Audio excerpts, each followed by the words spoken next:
حجا قيوما سميعا بصيرا والصلاة والسلام على رسوله أرسله بالحق بشيرا ونذيرا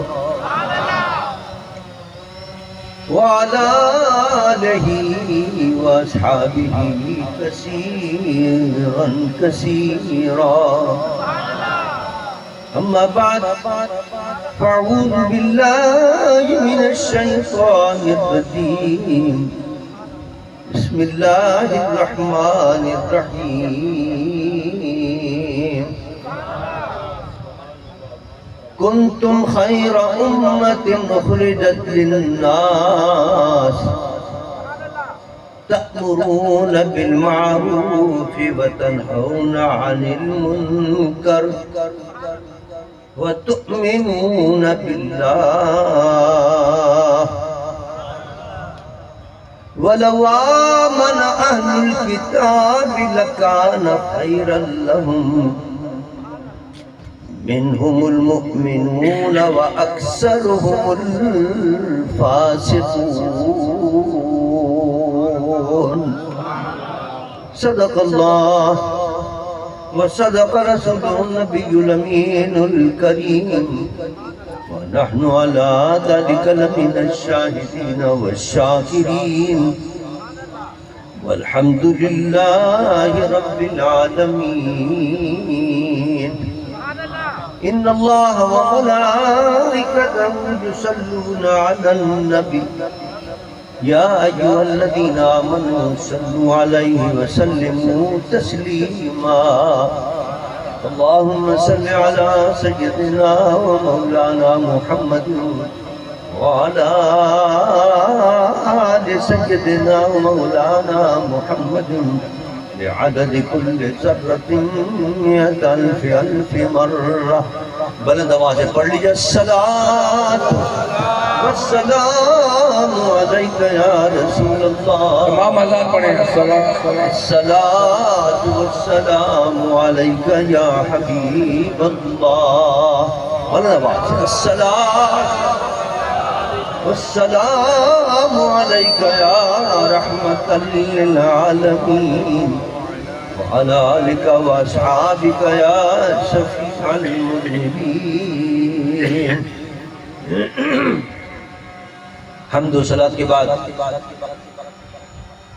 میرے واجب الاحترام بزرگوں اور عزیز دوستوں اہلیان نے مدر کھائی لائق عزت تحسین ہے جو ہر سال نہایت عقیدت اور احترام کے ساتھ اپنے آقا و مولا کی بارگاہ میں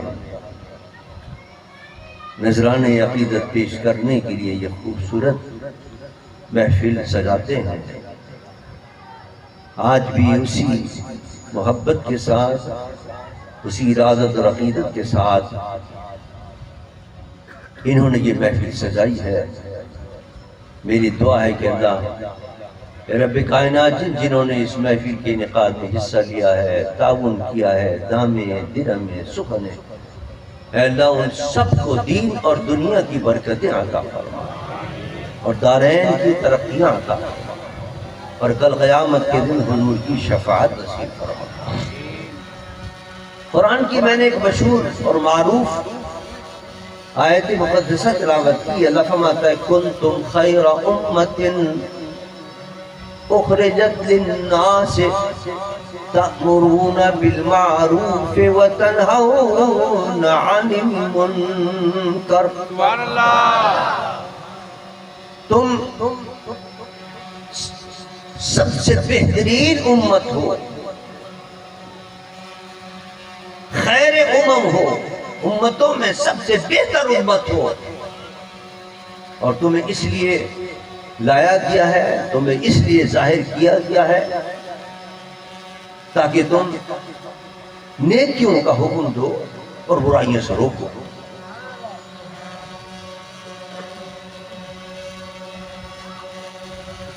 اس آیت مقدسہ میں اللہ تعالیٰ حضور کی امت کی ہم اور آپ حضور کی امت میں سے حضور کی امت کی شان بیان فرما رہا ہے کہ یہ امتوں میں سب سے بہتر امت، افضل امت۔ قرآن پاک کے اندر آیات جو ہوتی ہیں ان کا آپس میں ایک دوسرے سے تعلق ہوتا ہے، ربط ہوتا ہے۔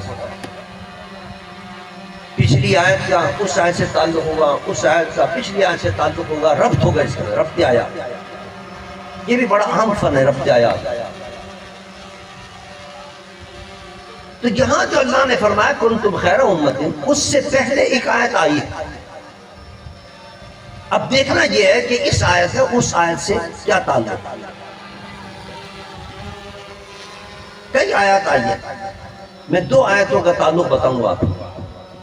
پہلی آیت تو یہ ہے، اس سے پہلے جو آئی ہے، اللہ فرماتا ہے یوم تبیض وجوہ وتسود وجوہ فأما الذین اسودت وجوہہم اکفرتم بعد ایمانکم فذوقوا العذاب بما کنتم تکفرون۔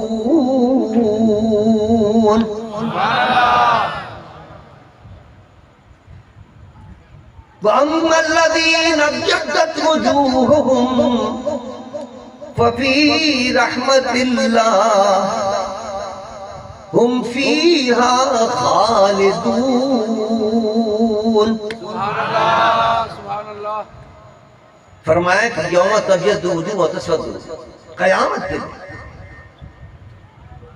ساری مخلوق جمع ہوگی، اولین و آخرین، حضرت آدم سے لے کر قیامت جتنے لوگ ہیں سب جمع ہوں گے حشر کے میدان کے اندر۔ لیکن اللہ فرماتا ہے اس وقت بعض چہرے جو ہیں چمک رہے ہوں گے، بعض چہرے سفید ہوں گے اور چمک رہے ہوں گے، اور پھر بعض ایسے ہوں گے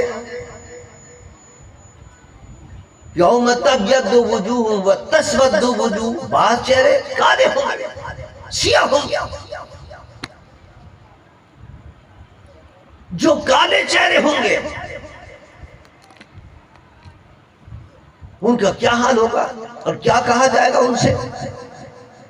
فَأَمَّا الَّذِينَ اسْوَدَّتْ وُجُوهُهُمْ أَكَفَرْتُمْ بَعْدَ إِيمَانِكُمْ فَذُوقُوا الْعَذَابَ بِمَا كُنْتُمْ تَكْفُرُونَ۔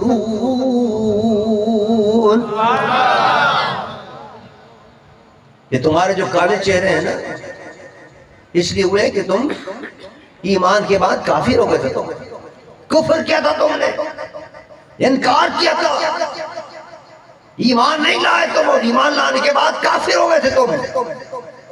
اب چکھو مت، فذوقوا العذاب بما کنتم، جب تم کفر کیا تم نے اب اس کا مزہ چکھو، ابھی تو اور عذاب آنے والا ہے۔ پہلا تو یہی عذاب ہے کہ تمہارے سارے چہرے کالے ہوں گے، حشر کے میدان میں کھڑے ہوں گے، پریشان ہو لوگ، پسینے میں ڈوبے ہوں گے، کالے کالے چہرے ہوں گے، اور یہ ان کو بتایا جا رہا ہوگا یہ چہرے تمہارے اس لیے کالے بھی، اور جو وہ چہرے چمک رہے ہوں گے، سفید چہرے ہوں گے۔ اللہ فرماتا ہے ان کی شان کیا ہوگی؟ فَأَمَّا الَّذِينَ ابْيَضَّتْ وُجُوهُهُمْ فَفِي رَحْمَةِ اللَّهِ هُمْ فِيهَا خَالِدُونَ۔ اور جن کے چہرے سفید ہوں گے، چمک رہے ہوں گے، وہ اللہ کی رحمتوں میں ہوں گے، ڈوبے میں ہوں گے، اللہ کی رحمتوں کی بارش ان پر ہو رہی ہوگی، حشر کے میدان کے اندر بھی ہوگا، آرام سے ہوں گے، سکون سے ہوں گے، سورج سب اندھیرے پر ہوگا لیکن ان کو کوئی تکلیف نہیں ہوگی، کوئی پریشانی نہیں ہوگی، گرمی ہوگی، کوئی سائے کی جگہ نہیں ہوگی لیکن وہ آرام سے کھڑے ہوں گے، انہیں کوئی پریشانی نہیں ہوگی، اللہ کی رحمت بھی ہوں گے وہ، اور اسی طرح وہ جنت میں چلے جائیں گے اور اسی طرح ہمیشہ وہی رحمتوں میں رہیں گے اللہ کی۔ اب یہ آیت اللہ نے فرمائی پہلے، اور اس کے بعد فرمایا کنتم خیر امت اخرجت للناس تأمرون بالمعروف وتنہون عن المنکر۔ پہلے ذکر کیا قیامت کا، قیامت میں کچھ چہرے کالے ہوں گے اور کچھ چہرے سفید ہوں گے۔ ہم نے کہا مولا ہم تیرے محبوب کی امت میں ہیں، ہمارا کیا حال ہوگا؟ فرمایا کنتم خیر امت، تم فکر مت کرو، جو چہرے چمکنے والے ہوں گے اس میں محمد مصطفیٰ کی امت بھی ہوگی۔ نعرہ تکبیر، نعرہ رسالت، نعرہ رسالت، نعرہ حیدری، نعرہ غوثیہ، حضرت علامہ ڈاکٹر صاحب زیادہ خیر محمد زبیر صاحب۔ تم تو خیر امت ہو۔ پچھلی امتوں کے اندر بھی کچھ لوگ تھے جنہوں نے اپنے رضیوں کی اطاعت کی، ان کے بھی چہرے چمک رہے ہوں گے، لیکن تم تو میرے محبوب سے نسبت رکھنے والے ہو، میرے محبوب کی امتی ہو، تمہارے چہرے تو چمک رہے ہوں گے۔ اچھا دیکھیے اس کی وجہ کیا ہے کہ چہرے سفید کیسے ہوں گے، کیسے چمکیں گے؟ دیکھیے یہ ایک اصول ہے، ایک طریقہ ہے کہ انسان کے اندر جو کیفیت ہوتی ہے نا اس کا چہرے پر اثر ظاہر ہوتا ہے۔ انسان کے اندر کوئی کیفیت ہو اس کا چہرے پر اثر ظاہر ہوتا ہے۔ ہاں بھائی انسان اگر بہت غصے میں ہے، کہتے ہیں لال پیلا ہو گیا تھا، غصے کے اندر چہرہ لال ہو جاتا ہے، غصہ تو اندر ہے، نظر نہیں آ رہا آپ کو، لیکن اس غصے کا اثر چہرے پر ظاہر ہوتا ہے، چہرہ لال ہو جاتا ہے، سرخ۔ اور اردو میں بھی کہتے ہیں صاحب یہ تو بڑا لال پیلا ہو رہا ہے۔ اور جب کسی پر کوئی خوف کا عالم طاری ہوتا ہے تو چہرہ پیلا پڑ جاتا ہے۔ سانپ نظر آ گیا، کوئی بچھو ہے، شیر آ گیا کھانے کے لیے، کنگ صاحب اس کا تو چہرہ پیلا پڑ گیا، رنگ اڑ گیا، اس کا برا حال ہو جاتا ہے۔ خوف اندر ہے لیکن اس کا اظہار چہرے پر ہوا کہ چہرہ پیلا پڑ گیا۔ کسی پر بہت غم پڑتے ہیں، بہت پریشانیاں ہوتی ہیں، کالا ہو جاتا ہے غموں کی وجہ سے، پریشانیوں کی وجہ سے۔ تو یہ جو دل کے اندر اور قلب کے اندر اثرات ہوتے ہیں وہ چہرے پر ظاہر ہوتے ہیں۔ اگر غصہ ہو تو لال ہو جاتا ہے، کوئی خوف ہو تو پیلا ہو جاتا ہے، لیکن جب دل کے اندر حضور سرور کائنات صلی اللہ علیہ وسلم کی محبت ہوگی، حضور کی عظمت ہوگی، حضور پر ایمان کا نور ہوگا تو وہ نور انسان کے چہرے پر ظاہر ہوگا اور قیامت کے دن اس کے چہرے چمکنے لگیں گے۔ نعرہ تکبیر، نعرہ رسالت، نعرہ رسالت۔ خوشی سے چہرہ چمک بھی کہتے ہیں نا، اردو میں کہتے ہیں صاحب اس کا تو خوشی سے چہرہ چمکنے لگا، خوشی سے چہرہ چمکنے لگا۔ ہمیں وہاں خوشی کیا ہوگی؟ ہم جب اپنے محبوب کی شان دیکھیں گے، جب اپنے آقا کی شان دیکھیں گے تو خوشی سے ہمارے چہرے چمکنے لگیں گے۔ ہائے ہائے، کافر جل جائے گا حضور کی شان دیکھ کر، میرے آقا کی عظمتوں کو دیکھ کر۔ یہ کیا شان ہے حضور کی، ساری کائنات حضور کی محتاج ہوگی، ساری مخلوق کہیں حضرت آدم کے پاس، کہیں حضرت موسیٰ کے پاس، کہیں حضرت عیسیٰ کے پاس جا رہی ہوگی، سب طرف سے جواب مل رہا ہوگا، اور پھر حضور فرما رہے ہوں گے انا لا، میں ہی تو بگڑی بناؤں گا تمہاری۔ خلیل و نجی، مسیح و صفی، سبھی سے کہیں نہ بنی۔ قیامت میں جب حضور کی امتی اور آپ اپنے آقا کی جب شان دیکھیں گے نا کہ سب کے سب مل کر کہیں خلیل اللہ کے پاس جا رہے ہیں، کہیں نجی اللہ کے پاس جا رہے ہیں، کہیں صفی اللہ کے پاس جا رہے ہیں، ہماری بگڑی بنا دیجئے، ہماری مشکل آسان کر دیجئے، سب بڑا مشکل وقت ہے، حساب کتاب شروع نہیں ہو رہا، سواب سب جواب دے دیں گے، عیسیٰ بھولا غیری، عیسیٰ بھولا غیری، کہیں اور جاؤ، کہیں اور جاؤ، کہیں اور جاؤ۔ آج رب کے جلال کے آگے ہم نہیں کہہ سکتے تم کہیں اور جاؤ، کہیں اور کوئی اور مسئلہ حل کرے گا۔ اور جب سب دوڑتے ہوئے حضور کی بارگاہ میں آئیں گے، حضور کہیں گے اب تک کہاں پھرتے رہے، اس کے لیے تو اللہ نے مجھے بنایا تھا۔ خلیل و نجی، مسیح و صفی، سبھی سے کہیں نہ بنی۔ یہ بے خبری کہ خلق پھری کہاں سے کہاں تمہارے لیے۔ اے میرے آقا، ساری کائنات ادھر سے ادھر پھر رہی تھی، ساری مخلوق ادھر سے ادھر پھر رہی تھی، وہ صرف اس لیے پھر رہی تھی اور اس لیے اس کو پھرایا جا رہا تھا تاکہ میرے محبوب کی عظمت ظاہر ہو جائے۔ دنیا کو پتہ چلے گا کہ شان ہے. تو جب ہم حضور کے امت اپنے نبی کی شان دیکھیں گے تو خوشی سے ہمارے چہرے جو ہیں گے وہ چمکنے لگیں گے. اور جو اس لیے ہم کہتے ہیں حضور کی شانوں پر خوش ہوا کرو. حضور کی شان جب بیان ہو، حضور کی شان کے جلسے ہو، خوش ہوا کرو. یہاں خوش ہوگے تو وہاں بھی خوشی ہوگی. یہاں تمہارے چہرے کھل اٹھتے ہیں تو وہاں بھی کھل اٹھیں گے. اور اگر میلاد شریف کا نام سن کر تمہارے چہرے مرجھا جائے، حضور کی عظمت کے جلسے کا نام سن کر تمہارے تیوری پر اگر بل پڑ جائیں، حضور کے میلاد کے جلوس کو دیکھ کر، یہ چراغاں کو دیکھ کر اگر تم پشمردہ ہو جاؤ تو پھر سوچ لینا قیامت کے دن بھی اس کے چہرے چمکیں گے جو مصطفیٰ کی خوشی میں خوش ہوا کرتا تھا. نعرہ تکبیر، نعرہ رسالت، نعرہ رسالت، تاجدار ختم نبوت، تاجدار ختم نبوت، نعرہ حیدری. پھر جو لوگ میلاد مصطفیٰ منانے سے خوش ہوتے ہیں، جب ہم حضور کا تذکرہ کرتے ہیں، حضور اللہ نے اتنا علم عطا کیا، اتنی شان عطا کی، اتنے مقام عطا کیے، اتنا علم عطا کیا، تو جب ہم ان شانوں کو بیان کر کے خوش ہوتے ہیں تو قیامت کے دن بھی اپنی آقا کو شان کو دیکھ کر خوش ہوں گے، ہمارے چہرے چمکنے لگے. دوسری وجہ یہ بھی ہے چمکنے کی، میرے آقا نے بتائی. حضور فرماتے ہیں کہ یہ جو آزاد ہوتے ہو وضو کے، قیامت کے دن یہ وضو کے آزاد چمکیں گے، اس سے پتہ چلے گا یہ حضور کا غلام آ رہا ہے، یہ حضور کا امتی آ رہا ہے، یہ نمازیں پڑھا کرتا ہے.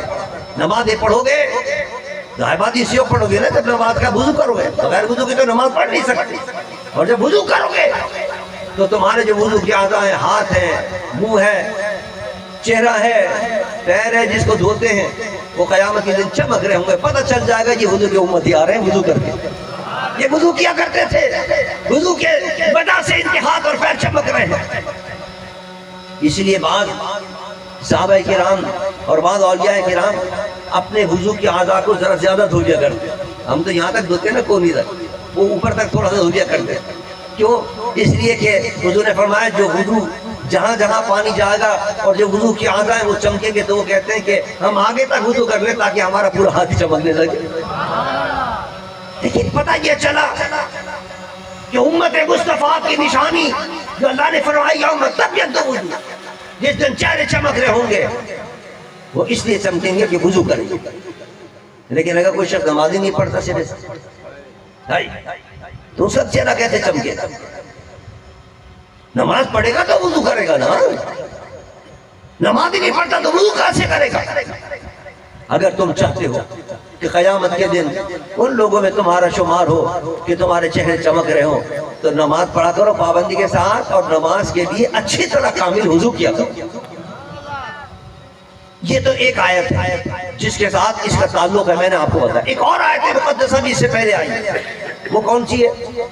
وہ آیت یہ اللہ فرماتا ہے وَلْتَكُمْ مِنْكُمْ أُمَّةٌ يَدْعُونَ إِلَى الْخَيْرِ وَيَأْمُرُونَ بِالْمَعْرُوفِ وَيَنْهَوْنَ عَنِ الْمُنْكَرِ وَأُولَئِكَ هُمُ الْمُفْلِحُونَ. اللہ فرماتا ہے تم میں سے ایک جماعت ہونی چاہیے ایسی جو خیر کی طرف بلائے، نیکیوں کا حکم دے، برائیوں سے روکے. ایک جماعت ہونی چاہیے، ایک گروہ ہونا چاہیے.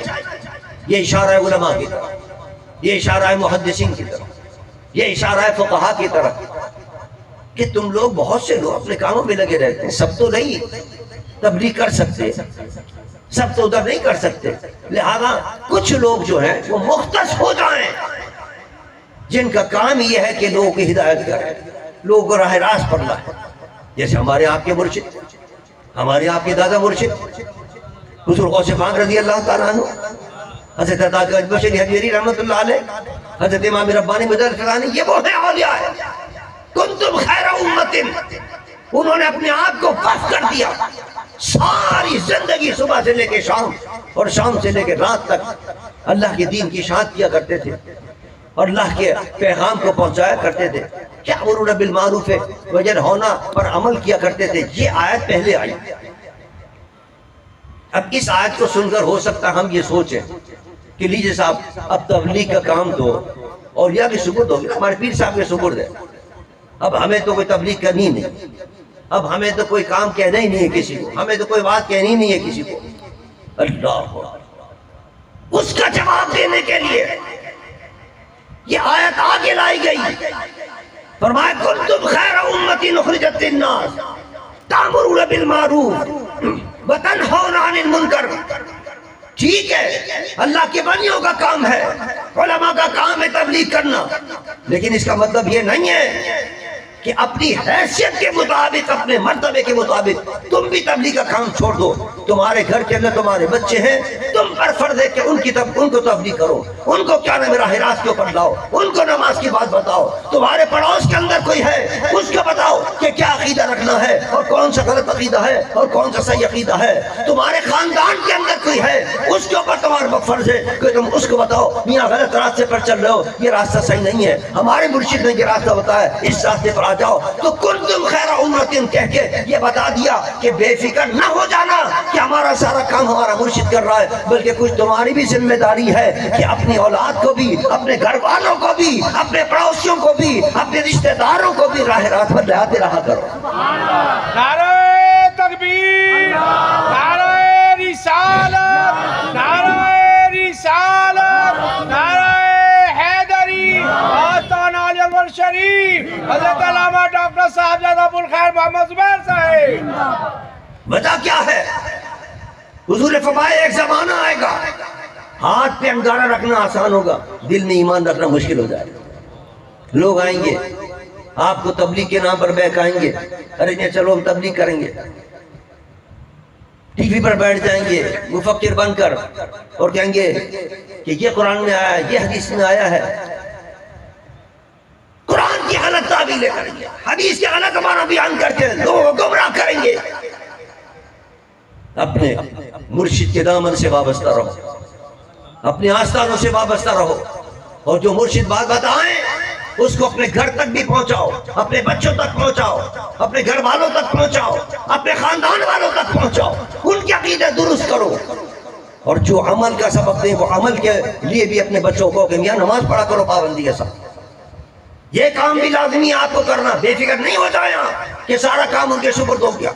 اللہ نے فرمایا نہیں، ہر ایک کے لیے ضروری ہے کہ وہ اپنی حیثیت کے مطابق تبلیغ کرے۔ جو مرشد نے بتایا کہ صاحب یہ عقیدہ رکھو، پتہ نہیں کتنے لوگ آئیں گے آپ کو بہکانے والے کہ نہیں ادھر چلو ادھر چلو، فلاں سے کرو، فلاں سے مرید ہو جاؤ، فلاں سے بیعت ہو جاؤ، اور یہ فلاں عقیدہ رکھو یہ صحیح ہے۔ کہنا نہیں، ہمارے مرشد نے جو عقیدہ بتایا وہ صحیح ہے، جو راستہ انہوں نے دکھایا وہ راستہ صحیح ہے، ہم تو اس راستے پر چلیں گے۔ یہ بتایا قرآن پاک کے اندر اس آیت میں، وَلْتَكُن مِنكُمْ أُمَّةٌ يَدْعُونَ۔ آج عالم کیا ہے؟ آج عالم یہ ہے کہ جو دیگر مذاہب کے لوگ ہیں، دیگر لوگ ہیں، وہ جناب پکڑ کے لے کے جاتے ہیں، بھائی ہم فلاں جگہ جا رہے ہیں، ہمارے ساتھ چلنا آج، میاں ہم فلاں محفل میں جا رہے ہیں، ہمارے ساتھ چلنا، میاں وہ ہمارا اجتماع ہو رہا ہے وہاں چلنا ہمارے ساتھ، میاں فلاں پروگرام ہو رہا ہے ہمارے ساتھ چلنا، 10 آدمی کو اپنے ساتھ کھینچ کے لے جاتے ہیں۔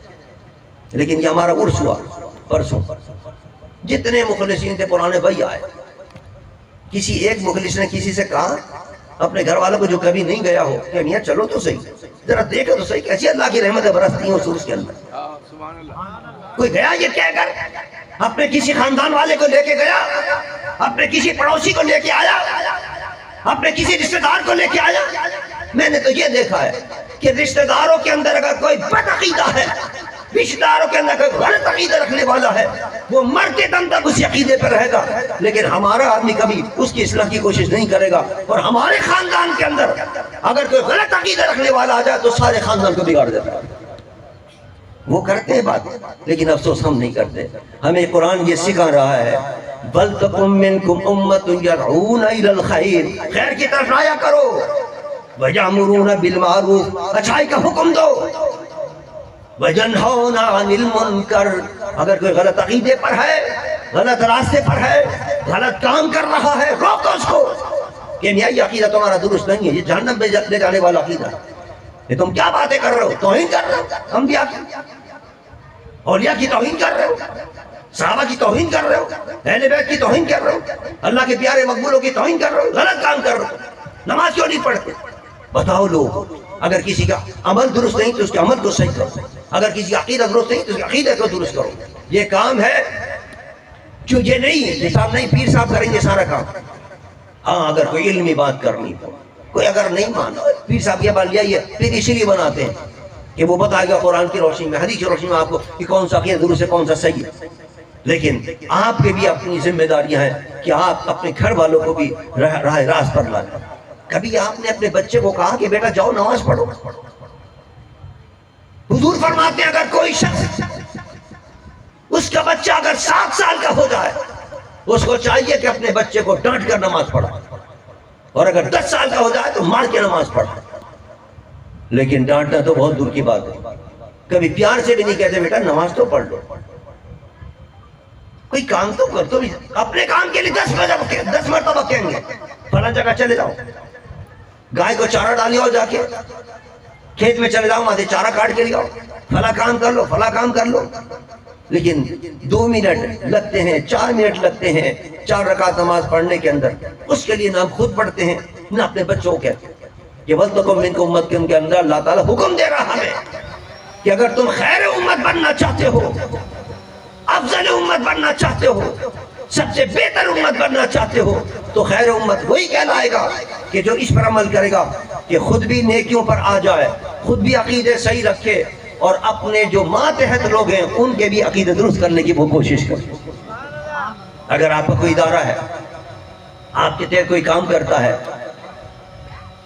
کوئی مظاہرے ہیں جو آپ کے تحت کام کرتے ہیں، آپ کا کوئی اسکول ہے اس کے تحت کام کرنے والے ہیں، آپ کا کوئی ادارہ ہے اس کے اندر بہت سے آپ کے ملازم ہیں جو کام کرنے والے ہیں، آپ پر لازم ہے کہ آپ ان کی اصلاح کریں، ان کو سیدھا راستہ دکھائیں، ان کو بتائیں کہ یہ عقیدے درست ہیں، ان پر عقیدوں پہ آؤ گے تو کیا نام ہے قیامت کے دن تمہاری بخشش ہوگی اور مشکلیں آسان ہوں گی. جو اللہ نے فرمایا برحمت، اللہ کی رحمتیں برسی ہوں گے قیامت کے دن. جن کے سفید چہرے ہوں گے اللہ کی رحمتوں کے اندر ہوں گے، وہ لوگ ہوں گے جن کے عقیدے درست ہوں گے. اگر عقیدے درست نہیں ہوا، اعمال درست نہیں ہوئے تو دنیا بھی برباد ہو جائے گی اور آخرت بھی برباد ہو جائے گی. ہمیں چاہیے کہ ہم اس آیت پر عمل کریں اور اس آیت پر عمل کر کے اپنے عقیدوں کو درست کریں اور اپنے عقیدوں کو درست کر کے اعمال صالحہ اختیار کرنے کی کوشش کریں اور دوسروں کو بھی اس عقیدے پر لے کر آئیں. تو سمجھ لیجئے کہ آپ نے اپنی عاقبت بھی سنوار لی، اپنے بچوں کی عاقبت بھی سنوار لی، اور اپنے دوستوں کی، احباب کی، پڑوسیوں کی، رشتہ داروں کی، سب کی عاقبت سنبھال لی. اللہ ہمیں آپ کو سب کو حضور کے طریقے پر چلنے کی توفیق عطا فرمائے، حضور کی محبت عطا فرمائے اور صحیح راہ سے پہ چلنے کی توفیق عطا فرمائے. کھڑے ہو جائیے، صلاۃ والسلام پڑھیے.